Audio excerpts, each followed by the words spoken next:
আপনার বিরুদ্ধে তো ভয়ঙ্কর অভিযোগ করছেন বিধায়ক শিখা চ্যাটার্জি, আপনি কি বলবেন?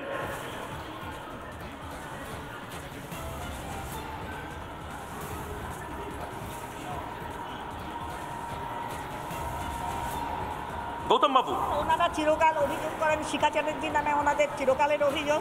জানেন শিখা চ্যাটার্জি যেখানে আছে সেখানে তো ওনারা ডাল গলাতে পারেন না, সেই জন্য ওনাদের হাজার রকম অভিযোগ রয়েছে, মিথ্যা অভিযোগ।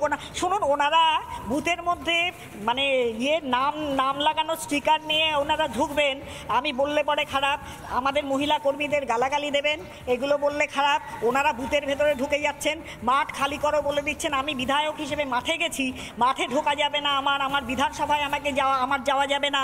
এসিপি আমাকে ফোন করে বলছেন আপনি বুথের বাইরে বেরোতে পারবেন না, আপনার নিজের বুথে আপনি চলে যান, আপনি বেরোতে পারবেন না আপনার বিধানসভায়। এটা কোন আইন? এটা কোথার থেকে এলো? এই আইন কবে হয়েছে? আমার বিধানসভা মানে মানুষজন আমাকে ভোট দিয়েছে, তাদের সুখে দুঃখে থাকার জন্য। আজকে ভোটের দিন বিভিন্ন রকম ভায়োলেন্স হয়, সেগুলো তো দেখার দায়িত্ব আমার যারা কর্মীরা আছে আজকে মাঠে, তাদেরকে তো আমায় দেখতে হবে। আমি সেই দেখার জন্য বেরিয়েছিলাম। আজকে ওরা তৃণমূল কংগ্রেস মিথ্যে কথা ছাড়া কেউ বলেন না। মমতা ব্যানার্জি সত্যি কথা খুব কম বলেন, আজকে তিনি মিথ্যা কথা বলেন বলে তার দলের যত কর্মচারী আছে সবাই মিথ্যা কথা বলে। এরা হচ্ছে যেমন ঝাড় তার তেমন বাস, এগুলো মিথ্যা কথা বলে লাভ নাই। গৌতম দেবের মিথ্যা কথা গৌতম দেব নিয়ে থাকুন, আমি আমার কাজ করে যাচ্ছি দাদা, ওগুলো চিন্তা নেই। সেখানে কিন্তু বারবার করে ওনারা বলছেন যে আপনি গিয়ে প্রভোগ করছেন, আপনি বুথে বুথে ঢুকে বা ভোটারদের প্রভোগ করছেন, ওদেরকে উস্কাচ্ছেন। গৌতম দেব রয়েছেন এই মুহূর্তে আমাদের সঙ্গে রয়েছেন। গৌতম বাবু, শিখা চ্যাটার্জি আমাদের সঙ্গে রয়েছেন, আপনি আমাদের সঙ্গে রয়েছেন। মারাত্মক অভিযোগ করেছেন শিখা চ্যাটার্জি, ইচ্ছে করে আপনার পুলিশ গিয়ে শিখা চ্যাটার্জিকে আটকাচ্ছে, বাধা দিচ্ছে। গৌতম বাবু, আমরা সবাই জানি যে election commission of India election পরিচালনা করছে। মডেল কোড অফ কন্ডাক্ট যখন চালু হয় তখন ইলেকশনটা পরিচালনা করে ইলেকশন কমিশন অফ ইন্ডিয়া। প্রশাসন ইলেকশন কমিশন অফ ইন্ডিয়ার আন্ডারে যায়। ইলেকশন কমিশন অফ ইন্ডিয়া দেশে 102 ক্ষেত্রে তারা ইলেকশনটা আজকে হচ্ছে, কন্ডাক্ট করছে। আমাদের বাংলায় 3টে জায়গায় ইলেকশন হচ্ছে, টোটালটা তাদের মনিটরড ইলেকশন। সুতরাং ইলেকশন কমিশনের আন্ডারে কাজ হচ্ছে। এখানে ক্যান্ডিডেট আর ক্যান্ডিডেটের ইলেকশন এজেন্ট তারা ভোট গ্রহণ কেন্দ্রের ভিতরে যেতে পারে, তাছাড়া ভোটাররা যেতে পারে, এর বাইরে আর কেউ যেতে পারে।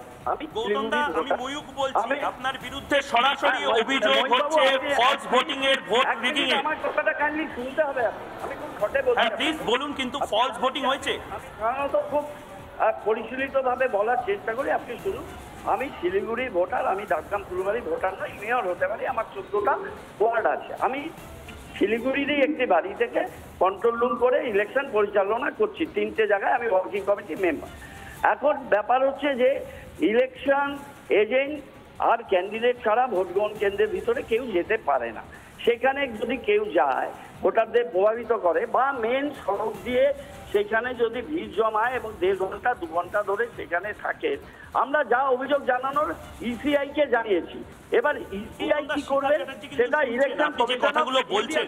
শিখা চ্যাটার্জি কিন্তু ফোনে আছেন, আপনার কথা শুনছেন, কে সত্যি কথা বলছে কে মিথ্যা কথা বলছে গোটা বাংলার মানুষ দেখছে।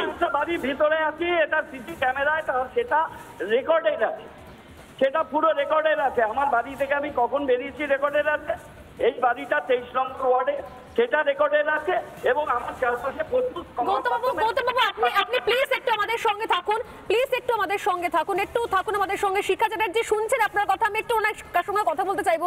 শিখাদি, আপনি শুনলেন গৌতম বাবু বলছেন যে আপনি যে বিধি বা যেভাবে বিধি ভঙ্গ করেছেন তার জন্য আপনার বিরুদ্ধে ওনারা অভিযোগ জানাতে চলেছেন, কারণ বিধি ভঙ্গ করেছেন আপনি, নিয়ম আপনি মানেননি। শিখাদি শুনতে পাচ্ছেন? গৌতম বাবু স্পষ্ট ভাষায় অভিযোগ করছেন। ওনারা যা ইচ্ছে তাই করুন, ওনাদের মিথ্যে অভিযোগ জানানো। শুনুন, ওনারা মিথ্যে কথা, হ্যাঁ শুনতে পাচ্ছি, আমি শুনতে পাচ্ছি। গৌতম দেব যা ইচ্ছে অভিযোগ করুক, তাতে আমার কিচ্ছু এসে যায় না। ওরা মিথ্যে ছাড়া সত্যি বলতে জানে না। ওরা আগে সত্যি কথা বলতে শিখুক, মানুষের জন্য কিছু করতে শিখুক, সত্যি কথা বলতে শিখুক।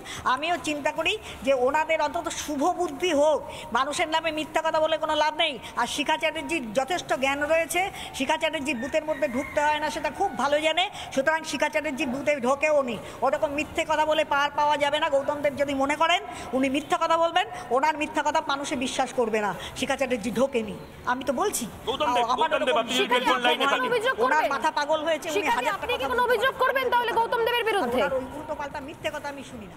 গৌতম বাবু বলছেন আপনার বিরুদ্ধে অভিযোগ করবেন, আপনি কি অভিযোগ করবেন গৌতম দেবের বিরুদ্ধে আমি তাহলে? আপনারা ওনাকে উনি যা খুশি করতে পারেন ওটা ওনার গণতান্ত্রিক অধিকার উনি করতেই পারেন। আমরা 12টার পর থেকে ওনার অভিযোগ করে কত বড় সাংঘাতিক ব্যাপার দেখুন। আজকে আমি আমার বিধানসভা এলাকায় ঘুরে বেড়াবো, গৌতম দেব ঘুরে বেড়ায় না বলে আমি ঘুরে বেড়াবো না? উনি ঘুরে বেড়াচ্ছেন না, উনি 41 নম্বর 42 নম্বর ওয়ার্ডে ঘুরে বেড়াচ্ছেন না? হিসাব মতো ওনার 14টা ওয়ার্ড। শুনুন, আমি এবার আসল কথা বলি, আসল কথাটা শুনুন। 14টা ওয়ার্ড ওনার, উনি ওনার লোকসভা এবং বিধানসভা ভোট কিন্তু ওনার নয়। সেটা ওনার জানা এবং বোঝা, না জানলে তিনি কোড অফ কন্ডাক্টটা করে, এইটুকুনি আমার বলার, আর কিছু বলার নেই। না, কিন্তু ভোট লুট যদি হয়, সেই অভিযোগ যদি আসে, বিধায়ক এই জায়গাতে গিয়ে কোনো প্রতিবাদ করতে পারবেন না গৌতম বাবু? আমাদের প্রত্যেকেরই তো লড়াইটা হচ্ছে গণতন্ত্র সুরক্ষিত রাখার।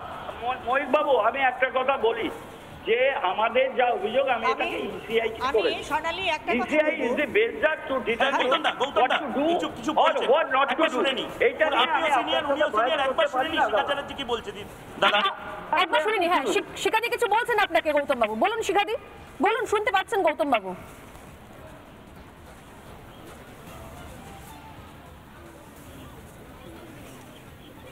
হ্যাঁ হ্যাঁ, আমি কিছু বলবো, অবশ্যই বলবো। আমার হচ্ছে জেলার 14টা ওয়ার্ড হচ্ছে অ্যাডেড, সেই 14টা ওয়ার্ডের মেয়র হচ্ছে গৌতম দেব, ঠিক আছে? সেই গৌতম দেব কিন্তু তার লোকসভা ভোট এবং বিধানসভা ভোটটা কিন্তু জলপাইগুড়ির ভেতরে, ওখানে কিন্তু মেয়রের ভূমিকা নেই। তা সত্ত্বে অ্যাজ এ মেয়র উনি ঘুরে বেড়াচ্ছেন, আমরা কিন্তু কিচ্ছু বলিনি। কিন্তু এটাও কিন্তু অনধিকার, আমার মনে হয় এটা অনধিকার। উনি কিভাবে 41, 42, 43, 44 অ্যাডেড এলাকার মধ্যে ঘুরে বেড়াচ্ছেন? উনি যখন মিথ্যা কথা বলছেন, আমি তো মনে করি ওনার ঘোরা উচিত না। এই লোকসভা ভোট হচ্ছে জলপাইগুড়ির ভোট, উনি কিন্তু অনধিকার কারবার করছেন। উনি ওই শিলিগুড়ির থেকে এখানে ঢুকেছেন, আমি মনে করি এটাও কিন্তু অন্যায়। আমি এটাও নির্বাচন কমিশনকে বলবো। 2 মিনিট শিখাদি, গৌতম বাবু আপনি অন্যভাবে ঘুরে বেড়াচ্ছেন, আপনি এখন কোথায় আছেন?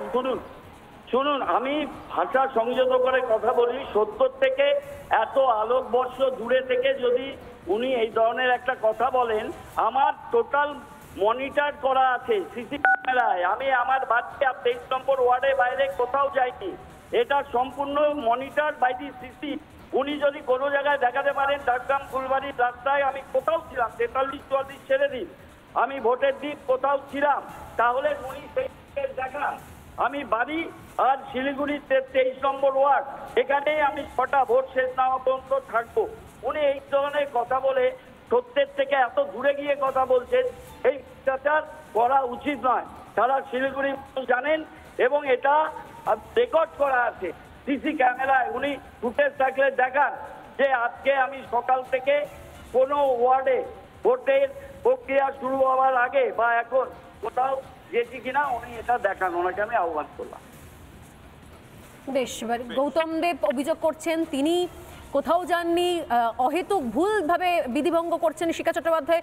শিখা চ্যাটার্জি, শিখাদি বলছেন যে তিনি ইতিমধ্যে অভিযোগ জানাবেন। ময়ূক, এই মুহূর্তে একটা বিষয় স্পষ্ট, দুতরফের তরফ থেকে কোমরে বেঁধে ময়দানে নেমেছে এবং দুতরফের তরফ থেকে অভিযোগ জানানো হবে নির্বাচন কমিশনে। কিন্তু এই প্রশ্ন থেকে গেল, পুলিশ কাদের হয়ে কাজ করছে, পুলিশ কার ইনস্ট্রাকশন নিচ্ছে? কারণ আমরা সাদা চোখে যে ভিজুয়াল দেখতে পাচ্ছি, সাদা চোখে যে ছবি দেখতে পাচ্ছি, তাতে স্পষ্ট দেখলাম শিখা চ্যাটার্জির গাড়ি ঘিরে ধরে রীতিমতো গাড়ির বনেটের সামনে হাত রেখে পুলিশ দাঁড়িয়ে রয়েছে এবং পুলিশ সেই গাড়ি আটকাচ্ছে। এই প্রশ্ন থেকে গেল ময়ূক। একদমই, একটা ছোট্ট বিরতি নিতে হবে স্বর্ণালী।